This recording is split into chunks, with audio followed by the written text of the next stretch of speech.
Hello friends, welcome to Takshala law academy. आज हम discuss करेंगे आपके साथ हिंदू लॉ। तो हिंदू लॉ के सबसे पहले इस वीडियो में हम सिर्फ आपके साथ सोर्सेज डिस्कस करेंगे एंड इम्पॉर्टेंट जो पूछा गया है सोर्सेज से। ओके, तो सोर्सेज ऑफ हिंदू लॉ क्या है, तो सोर्सेज कैसे हो सकते हैं, क्योंकि स्टार्टिंग से हमारे यहाँ पे कस्टम्स चल रहे थे।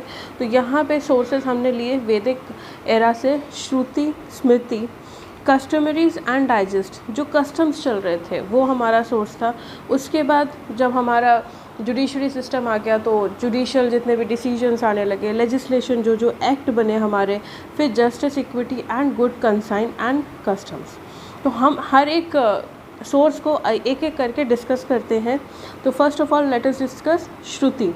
तो श्रुति का मतलब क्या होता है? श्रुति का मतलब होता है वर्ड जिससे डराइव किया है दैट इज़ श्रु, और उसका मतलब होता है टू हियर, सुनना। क्योंकि हमारे जो श्रुति है वो दो में डिवाइडेड है, उपनिषद और जो हमारे 4 वेदास थे, ऋग्वेद, यजुर्वेद, सामवेद एंड अथर्ववेद। उपनिषद का मतलब क्या होता है? उपनिषद का मतलब ये होता है जहाँ पे गुरु बैठता है एंड उसका जो डिसाइपल है, जो उसका चेला है, वो बैठता है नीचे।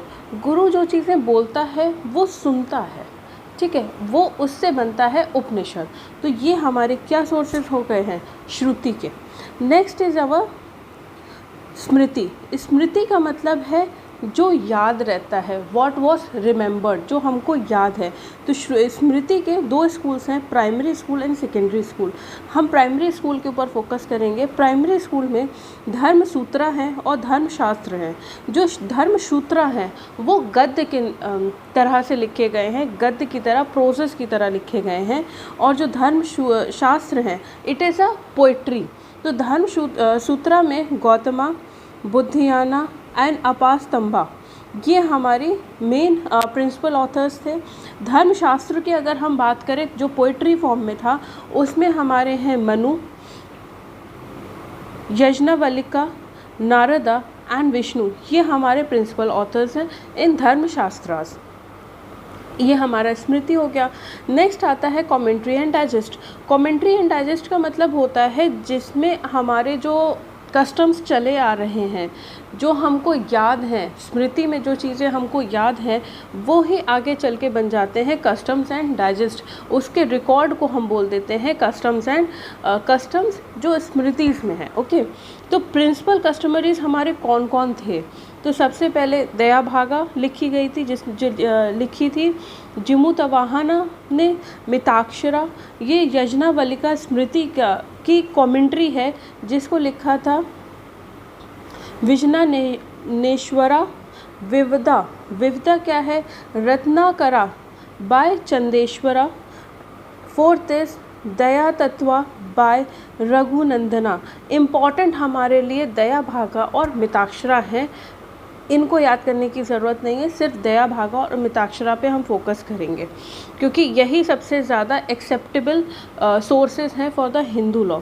जुडिशियल डिसीजन, जैसे जैसे हमारा लेजिस्लेशन जब बनने लगा, हमारे एक्ट्स बनने लगे, केसेस आने लगे, तो उस पर कैसे, किस तरह से हमारे जुडिशरी ने वर्क किया, वो हमारा जुडिशियल डिसीजन आ जाता है।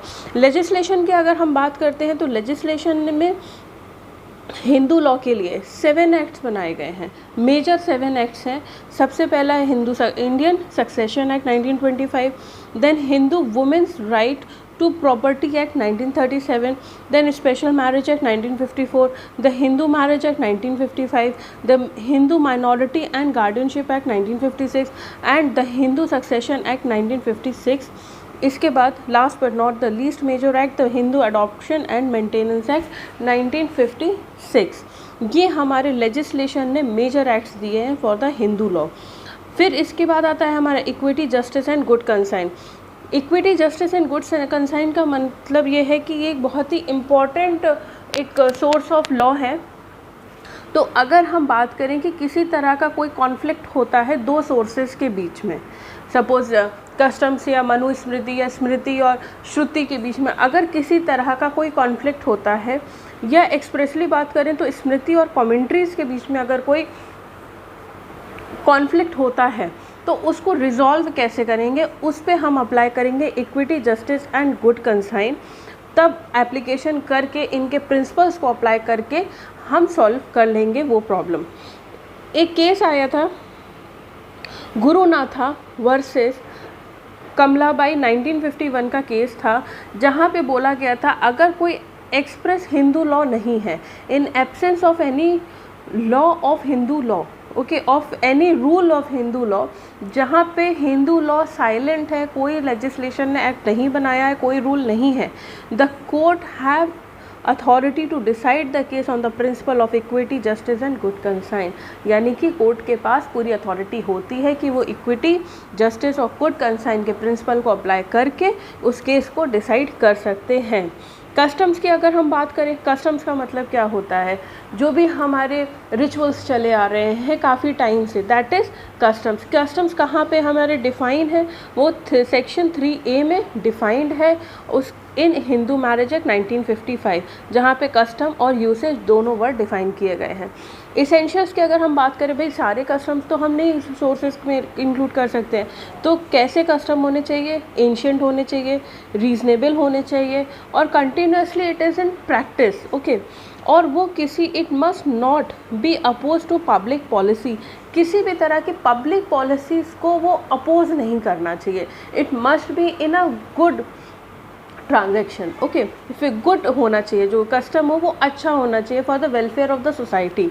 Next, it must not B prohibited by express enactment, कुछ ऐसा नहीं होना चाहिए जो एक्सप्रेसली आपके इनैक्टमेंट से ही बंद करा दिया गया हो, वो कस्टम्स नहीं होते हैं, okay.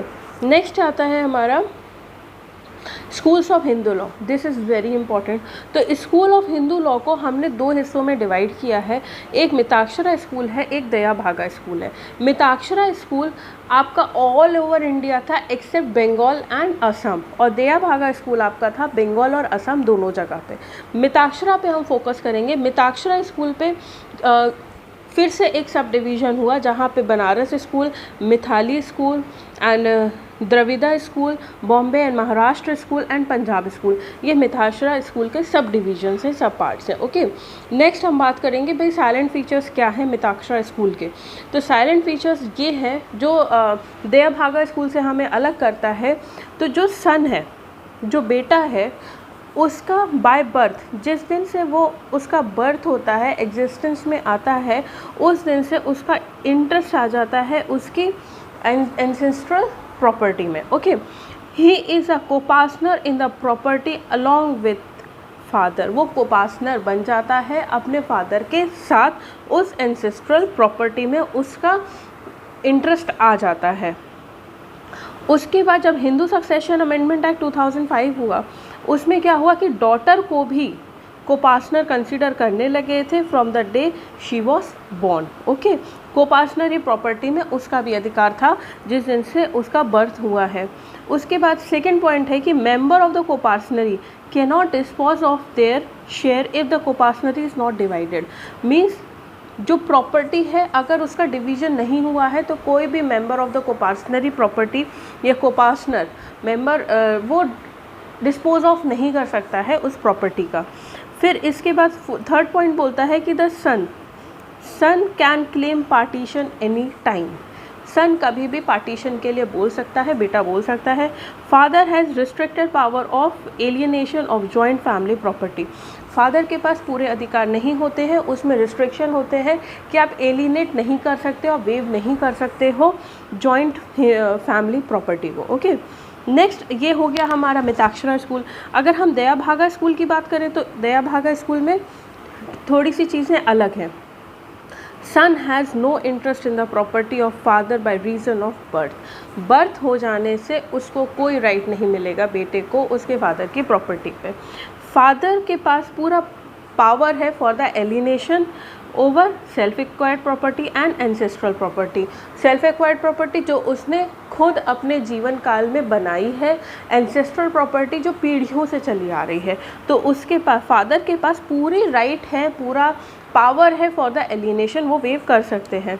Then any member of the joint family can alienate his share even without partition, मतलब विदाउट पार्टीशन भी कोई भी member of a joint family वो एलिनेट कर सकते हैं अपना share, okay. This is about whole that sources of Hindu law. Next हम डिस्कस करेंगे हिंदू मैरिज एक्ट को। Okay, thank you so much and do hit the like button, comment in the comment section and subscribe our channel.